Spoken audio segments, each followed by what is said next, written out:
Mas. Maaf mengganggu, Mas. Ya, nggak apa-apa. Kami dari SI 17B. Saya dari Rahma Sarifosiah. Saya Rahmi Sarifosiah. Saya Amalia Wahyutami. Kami ingin bertanya tentang tugas enterprise arsitektur. Pertama akan dijelaskan oleh Mbak Rahmi. Saya mau tanya, Mas. Visi misi dari AMPU itu kira-kira apa ya, Mas? Sambil baca nggak apa-apa ya, Pak? Enggak apa-apa. Iya, Pak. Kalau visi sih menjadi developer industri kreatif digital yang dikenal secara nasional, dipercaya, penuh dengan inovasi dan kreasi dengan mengedepankan kualitas. Kalau visinya sih ada dua yang utama. Pertama, menciptakan produk-produk kreatif digital dengan inovasi dan kreasi serta memiliki nilai yang positif untuk kemajuan industri kreatif digital di Indonesia. Kedua, menciptakan sumber daya manusia yang produktif serta berkualitas di bidang industri kreatif digital. Itu Mbak, misinya. Bisa diceritakan nggak ya dari pertama awal itu AMPU itu berdirinya itu gimana? AMPU itu pada awalnya sebelum tahun 2014 itu kayak komunitas Mbak dari mahasiswa ataupun dosen yang senang bikin animasi. Lalu di 2014 itu diresmikan jadi AMPU Studio. Terus jadi PT itu pada tahun 2016 terus menjadi PT. Di dalam AMPU itu pembagian tugasnya itu gimana ya, Mas? Bisa dijelaskan secara detail? Kalau pembagian tugas secara manajemen itu ada dua loh, Mbak. Yang satu itu yang staff sama bagian CEO atau COO. Kalau CEO itu bahasa Indonesia-nya itu kayak direktur. Kemudian COO itu direktur operasionalnya, terus di bawahnya ada staff-staff. Bisa sebutin dari pengurus yang paling atas sampai akhirnya? Ya kalau dari paling atas itu foundernya rektor kita Bapak Berlidana, Dr. Berlidana SPS PMMSI. Kalau CEO-nya atau direkturnya itu Pak Rahman Rosidi. Kalau direktur operasionalnya Pak Dana. Bisa dijelaskan kinerja perorangan itu sudah dibagi secara adil atau kira-kira masih ada pembagian yang bagian ini berat banget, bagian editor misalnya, atau bagian masing-masing itu sudah adil belum? Kalau selama saya di AMPU sih udah sesuai dengan job desk-nya lah. Jadi ya adil menurut saya loh, Mbak. Jadi nggak ada seseorang yang ngerjain banyak project atau banyak tanggung jawab, itu nggak ada. Udah dibagi secara adil lah. Kira-kira Masnya sendiri di bagian apa dalam AMPU? Kalau aku di bagian manajemennya, di bagian humasnya lah, sama di bagian untuk ngurusin IP-nya. Orang yang bekerja di AMPU itu sudah memenuhi persyaratan belum sebelum masuk, mau menjadi kayak pekerjanya di situ gimana?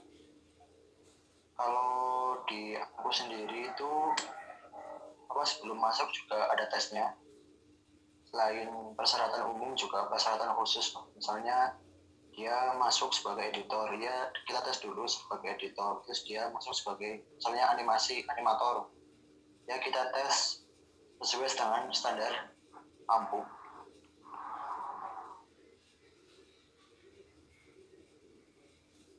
Proses bisnis di AMPU itu kalau misalnya ada proyek baru itu pengerjaannya gimana ya, Mas? Kalau proyek itu biasanya kalau datang itu di hold sama yang staff yang bagian bertanggung jawab di service. Jadi di hold dulu, terus kemudian kira-kira udah di hold, kita ajuin ke direktur. Ketika direktur udah mengiyakan atau mengendilkan, maka kita bagi job desk secara internal. Orang yang bekerja di AMPU itu setiap harinya selalu penuh atau hanya beberapa orang saja? Kalau yang standby itu biasanya cuma 4 orang, itu staff sama direktur operasional. Terus kalau staff magang itu tergantung proyeknya. Misal lagi ngerjain apa, dia ada job desk ya berangkat. Kalau enggak ya dia kuliah seperti biasa.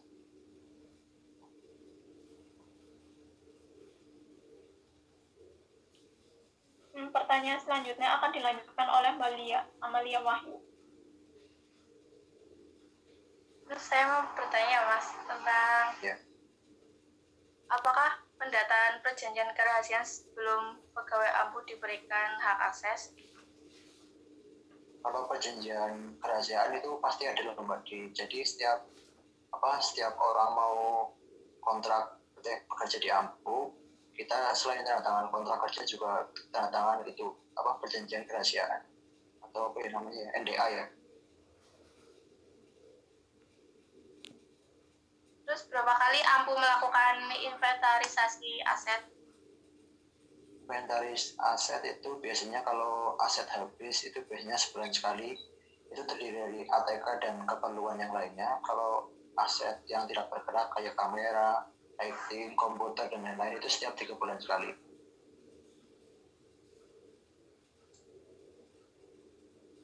Terus untuk bekerja di AMPU itu apakah ada ketentuan atau persyaratan yang harus dilakukan? Meskipun apa dari persyaratan umum, apa persyaratan gimana ya Mas? Kalau di AMPU itu selain persyaratan umum itu ya paling menguasai apa yang apa yang dibutuhkan. Misalnya AMPU lagi butuh editor atau animator gitu ya, yang penting bisa memenuhi standar dari AMPU. Ada tesnya juga sebelum masuk. Mas, misalnya saya itu dari jurusan bukan komputer, tapi saya bisa editor. Kira-kira saya bisa nggak memenuhi persyaratan itu? Apa harus dari pendidikan sebelumnya itu mempengaruhi? Padahal saya bisa editor loh. Kalau di AMPU ya, biasanya ada juga dulu yang animator itu malah bukan justru lulusan dari komputer loh. Ya, bukan dari Amikom, malah itu masih SMA loh. Itu juga bukan komputer, tapi kalau skillnya sesuai dengan standar dari kita ya kita terima. Yang penting itu skillnya. Kalau dari pendidikan terakhir misal yang sejalur itu nomor 2. Yang penting pertama itu kemampuan si calon pekerjanya untuk menyelesaikan suatu project. Berarti ada pelatihan khususnya ya Mas dan panduan dalam menjaga aset informasi? Itu ada biasanya seminggu setelah si calon karyawan diterima itu ada kayak briefing lah atau pelatihan khusus selama masa training. Kira-kira Masnya dalam bekerja di AMPU pernah ada masalah atau hambatan nggak sebelumnya? Kalau hambatan sih paling dalam kalau di saya itu bagian itu loh, kalau ngerjain servis untuk klien ya dari pemerintahan loh, itu di bagian pajaknya. Itu paling cuma itu sih. Kalau secara teknis dan lain-lain itu belum ada lah. Kalau misal Ya udah Mbak. Kalau misal ada kerusakan gitu, ada nggak Mas penanggung jawab khusus untuk memperbaikinya? Kalau penanggung jawab itu biasanya tiket kita sistemnya loh Mbak. Jadi setiap bulan itu ada 2 orang yang bertanggung jawab untuk maintenance. Misal katakanlah mouse-nya rusak atau bagian komputer lain yang rusak, dia yang mendokumentasikan loh. Kalau kerusakannya parah, misal sampai hardware-nya, Jadi si yang piket itu nanti laporan ke pihak laporan di lantai 4 itu. Nanti pihak laporan laporan lagi ke pihak amikomnya.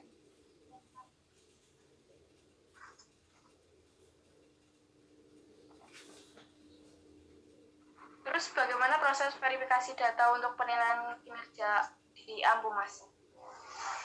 Untuk proses verifikasi data itu sama kayak yang tadi verifikasi aset setiap 3 bulan. Jadi selama 3 bulan kita dinilai kinerjanya loh, misal dari absennya, terus tingkah laku atau perilaku di dalam kerja, terus yang lain itu paling pas di bagian menghadapi proyeknya loh. Yang sebagai asesornya itu direktur atau direktur pelaksana. Terus ada nggak Mas, sistem yang terintegrasi itu menggunakan apa? Kalau sistem untuk manajemen pengerjaan proyek itu biasanya memakai Trello. Jadi kita nanti bisa lihat misal goalnya proyeknya ini, terus yang dikerjain apa, terus siapa yang ngerjain, dan yang belum selesai apa. Itu pakai aplikasi Trello namanya. Penyimpanan di sana itu pakai apa ya, Mas? Kalau penyimpanan itu dibagi 2 loh. Biasanya yang lokal komputer ada, setiap masing-masing komputer punya penyimpanan. Yang kedua server khusus. Servernya itu gabung sama Amikom Purwokerto atau punya sendiri? Kalau server jaringan gabung, cuma server penyimpanan kita ada khusus yang di AMPU ada. Jadi satu komputer atau satu itu tuh khusus buat menyimpan data-data.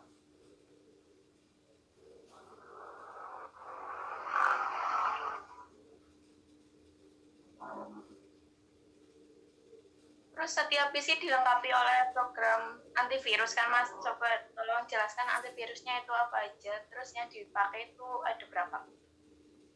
Kalau di AMPU itu yang wajib sih 2 ya. Jadi yang satu itu bawaan Windows, itu yang Windows Defender. Yang kedua pakai Avast antivirus.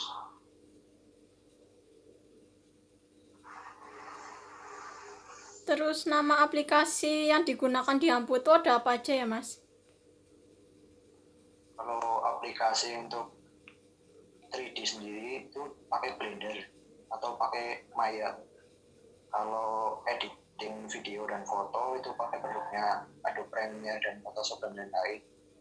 Terus ada juga yang memakai Corel Draw. Itu aplikasinya berlisensi atau beli atau cuma ngunduh dari Google atau gimana ya, Mas? Untuk Blender itu kan gratis. Terus kalau yang memakai Adobe Premiere produknya Adobe itu ada lisensinya. Kalau Corel itu jarang yang memakai. Jadi kalau Corel itu masih yang versi bajakannya lah. Tapi kalau untuk 2 dimensi itu pakainya Sai itu kan gratis juga. Jadi rata-rata diambil itu softwarenya pakai yang open source. Itu namanya.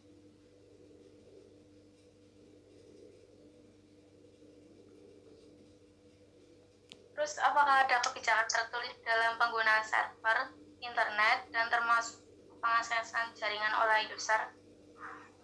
Itu ada Mbak, jadi di bagian kontrak kerja itu ada peraturan tertulisnya loh. Misal penggunaan internet itu untuk apa aja, sama akses game itu di jam-jam berapa aja. Terus server juga misal semua bisa akses server dengan syarat jangan menyimpan hal-hal yang berbau sara gitu. Kalau ada yang menyimpan hal-hal yang berbau sara itu langsung di delete tanpa sepengetahuan yang nyimpan.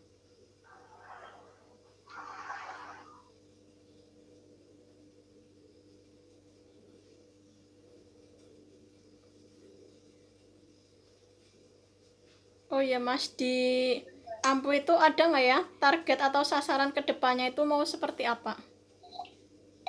Ya, kalau target dalam waktu dekat sih kita mau ngeberesin semua sosial medianya. Jadi sosial medianya itu diaktifin semua biar tahu loh, biar masyarakat atau mahasiswa atau sivitas Amikom itu tahu Ampu itu ngapain, dan goal yang selanjutnya itu mau bikin animasi untuk apa ya, animasi pembaruan dari ABC lah. Sekitar mungkin tahun depan udah rilis.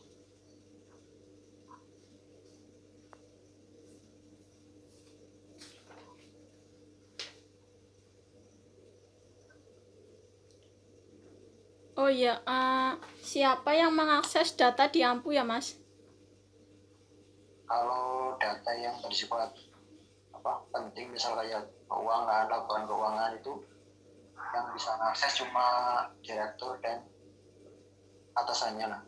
Kalau data terkait project itu semua bisa akses.